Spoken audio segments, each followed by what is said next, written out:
She made the accusation that I had. Aren't we just so happy for them? Well, I'm just telling her story. We're just so happy for them. Robyn, seriously, just go to bed. Oh, aren't we just thrilled for them? I mean, so happy. Can someone please escort Snowbin to her room? Because, honestly, I can't handle her anymore. And that sad little face of hers?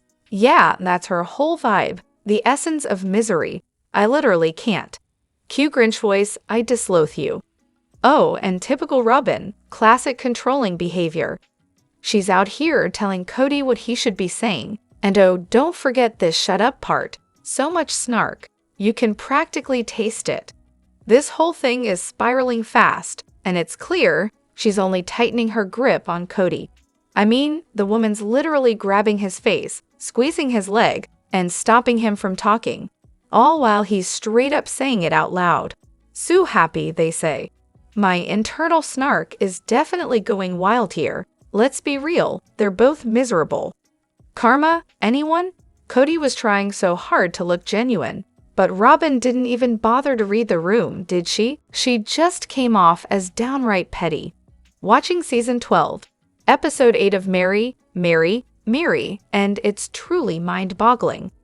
Kody, in the therapist's office, just straight up tells Meri that he has zero interest in having a romantic relationship with her. And guess where? Vegas, on national TV. I mean, what more did he need to do? But no, Meri wasn't having it. 7 more years of her life wasted, holding out hope for a relationship Kody had already made crystal clear would never happen. And then, just to rub some salt in the wound, Kody convinces her to move to Flagstaff, claiming they could work on their relationship. Please. The guy was a walking contradiction, constantly changing his mind. But sure, let's not judge. When someone's toying with your emotions at every turn, it's easy to get lost in the haze of confusion.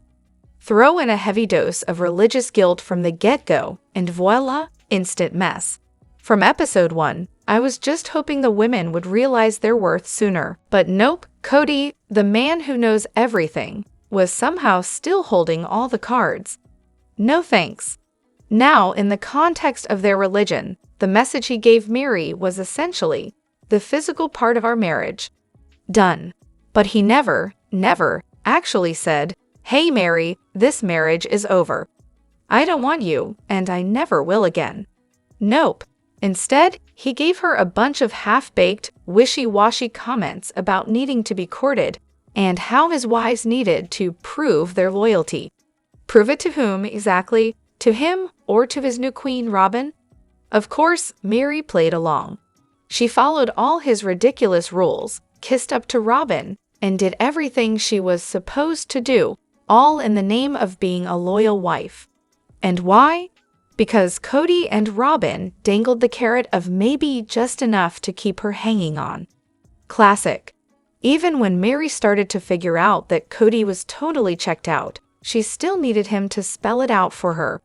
No, Meri, the marriage is over. I'm done. But that never happened.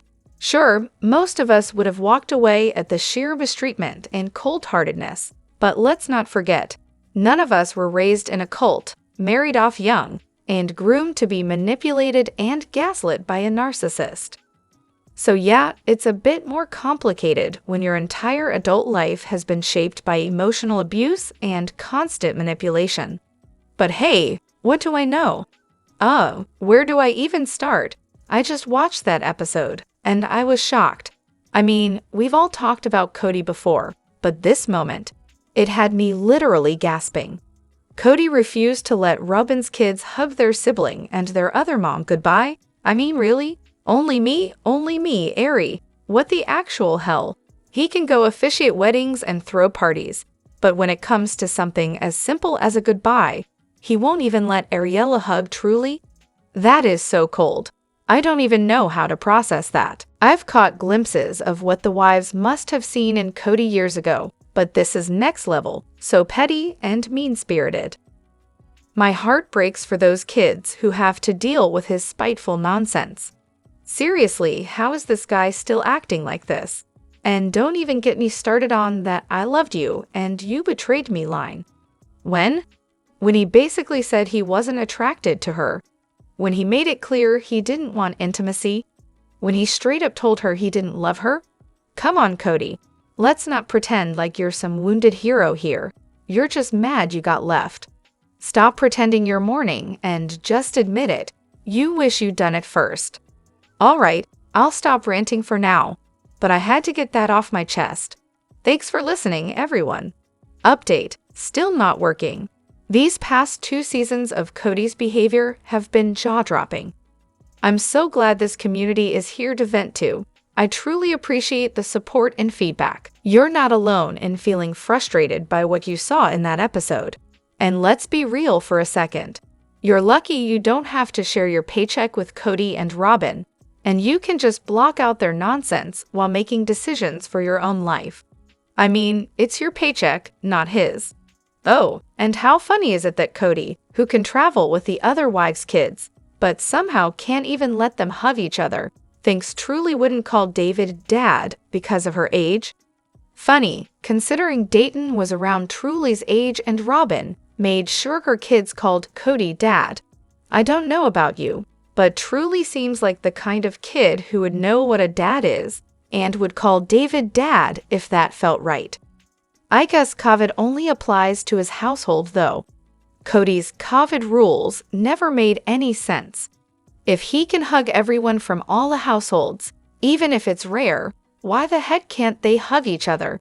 He's basically a communal jerk and a super spreader all in one. Classic Kody. I seriously can't stand the way everyone treats Meri. Like, what did she do that's so terribly awful that they feel the need to treat her like trash? She's had a lifetime of crap thrown at her, some of it her own doing, sure, but a lot of it because she was isolated and trapped in a world that only cared about her ability to pop out babies. They're always going on about how awful she is, but then they act like she's the most loyal person they know. Make up your mind, guys. And then there's my Keltie, who's all, Meri was abusive to me, but she can't remember a single instance herself. Oh no, but her siblings can fill in the blanks for her. Of course, because siblings always have such a clear, unbiased perspective, right? And don't get me started on how she just had to do all that for attention. Right, because that's totally believable. What is actually awful about Meri? Well, they always point to the catfishing scandal. Let's just get this out in the open. It didn't affect anyone except Meri. She wasn't in some long-term relationship. It was just her being lonely and naive. So yes, maybe she messed up, but did anyone actually die? No. Get over it. And now Christine's wedding is coming up, and guess what? Meri isn't invited. But why? Oh, right, because of some sin from, minus 15, 20 years ago. And instead of letting her live her life, everyone's gotta keep digging up the past. Seriously, can she hang her ghosts in peace? What's the big deal? Meri comes from a family of polygamists. Her mom was deep into that fundamentalist lifestyle, and guess what? She's the last one standing from her family. So yeah, if she wanted to leave the cult, she didn't exactly have a support system like Christine did. It's not like Christine went around telling her she was better than the cult. And I'm pretty sure she was told that by her aunt and her mom too. And after all those years of fighting with Janelle, suddenly they're besties raising their kids together. Yeah, that'll last. Sarcasm, in case you missed it. And don't even get me started on Leon being invited to the wedding, but not their mother. Sure, Meri has her baggage, but hell, she's been manipulated and shut out by the family for so long. Of course, they're going to complain she was never around, because no one ever wanted her around. Nothing she said was ever right. If Kody and Robyn had been invited to the wedding, I honestly think they'd have gotten a warmer welcome than Meri. Just let the poor woman live. She's had a lifetime of hell. Let her find some peace with actual friends. That's the wedding I want to see. Maybe there aren't some deep, dark, conspiracy-level reasons for all this, but Christine and Janelle just don't feel like putting in the effort anymore. Their lives are so separate now that I don't see any wedding invites in the future. They're just cordial, showing up at family functions for the kids, no drama, no effort. And honestly, I think Meri's relationship with Robyn was the final straw for them. Christine and Janelle probably see Robyn as a snake, someone who can't be trusted, and they think Meri made her choice, so they made theirs. Did any of you ever actually like Kody? I've been lurking on this subreddit for a while, but I'm just now watching the show for the first time. And let me tell you, I already knew what a total jerk Kody turned out to be. So I was genuinely shocked by how likable and carefree he seemed in the early seasons. I figured his downfall would be a slow burn, but nope, by season 12, it's like someone flipped a switch. The guy doesn't smile once in the entire season. For those of you who were watching as the episodes aired, did you think he was going to turn out to be the person he is now? Or do you think he just got edited differently back then before the pay cuts? Personally, I thought he was annoying, but still kind of goofy at first. I'm still not sure if he was always this miserable and just hit it well, or if he somehow became this unbearable person over time. I tried watching the show when it first came out, and honestly, I thought Kody was a total loser from episode 1. Dude had 50 kids but was driving a 2-seater car for hours every weekend to add more people to the family? I had to stop watching, but now I've binge-watched everything from the start. And looking back, he didn't seem like the full-blown tyrant he is now. But even back then, he wasn't exactly winning any Father of the Year awards. Guess I wasn't wrong, lol. At first, I thought he was just egotistical, but still somewhat charming. It's funny though, while I was watching a preview for Christine's wedding, I caught a glimpse of the old Kody. He was actually smiling, chatting with Robyn, and speaking positively about Christine and David. And then there's Robyn, sitting next to him like she's been sucked dry of all joy, looking absolutely miserable. It really makes you wonder, maybe Kody's always been an ass, but Robyn definitely knows how to fuel that fire behind the scenes. So Gabe, Gwen, and Aurora are referred to as the triplets because Gabe and Gwen are a mere 4 days apart, and Aurora is 6 months younger than them. Until today, I thought the whole triplet thing was just based on the fact that 6 months is the smallest age gap between any of the siblings. After all, by that logic, it wouldn't be a huge leap to start calling Aspen, Leon, and Maddie triplets, since there's only a 4-month difference between each of them. Or heck, why not call Garrison and Peyton twins, same 4-month age gap? Maddie and Mykelti are 7 months apart, and Brianna and Savannah have 8 months between them. So, other than the fact that Aurora, Gabe, and Gwen are in the same grade, what's the deal with Aurora being dubbed a triplet? Were they that close? Or was this just Robyn's way of making sure one of her kids was in the family nickname club? I mean, it's sweet when the wives say it, but considering the family has a whole bunch of near-identical age gaps, it's a little weird that this trio gets a special title. Remember, they used to call Gabe and Gwen twins, even before Robyn showed up on the scene.